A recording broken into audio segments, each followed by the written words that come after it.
In today's session, we get to use illustrations to discuss the difference between primary data and secondary data. After using these illustrations, we shall then crown it all by defining the difference between primary data and secondary data. So let's get to it. Imagine you're shopping. So when you write down your shopping list, you're gathering primary data. This list is called primary data because it is created directly by you based on your needs and preferences. In other words, no one else has collected this information. It is your original data. Now, instead of making your own list, you go and look up a grocery list online that someone else has made for a similar purpose.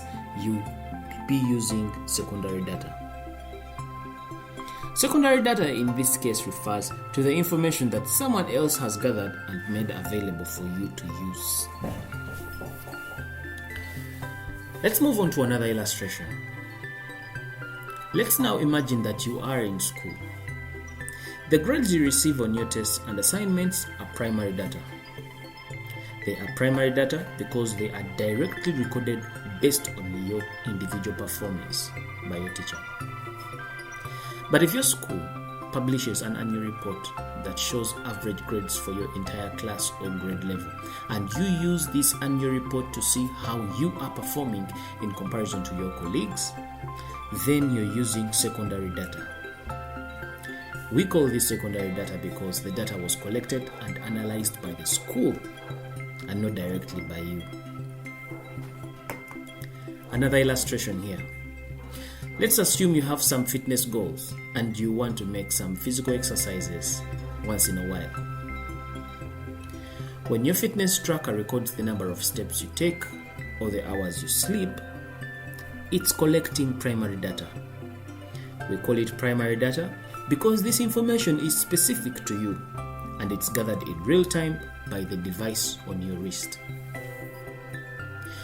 But if instead you read an article that discusses average step counts or sleep patterns for people in your age group, that article you're reading is secondary data. We call it secondary data because it is information that researchers collected and analyzed from many people, which you are now using to compare against your own data. Another illustration. Let's talk about music streaming on a video sharing platform like YouTube.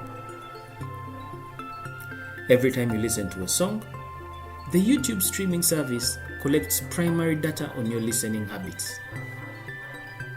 This data is unique to you and is gathered directly from your activity on the platform. If the streaming service publishes a report showing the most popular songs of the year across all users, and you use this information to find new music, you're using secondary data. This data is secondary because it was collected and processed by the service from a broader user base and not just from you. The primary data in this illustration is the data that is unique to you and that has been gathered from you by the YouTube streaming service. Let's use another illustration. Let's talk about social media.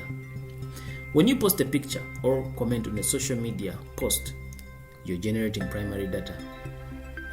This data is directly created by you and it is reflecting your thoughts and activities in real time. But if you read a report on social media trends showing posts that are most popular across a large group of users, that is secondary data.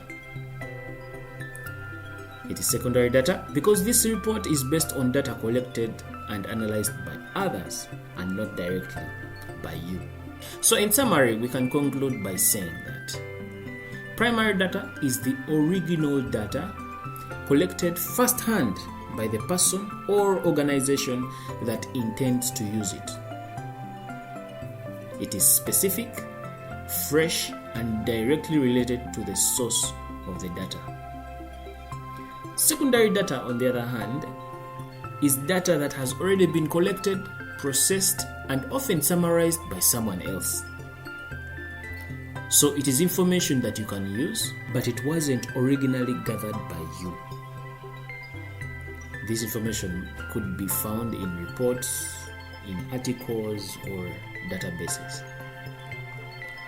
Understanding these differences helps you to recognize where your data comes from and how reliable or relevant it might be for your specific needs. Thank you for watching.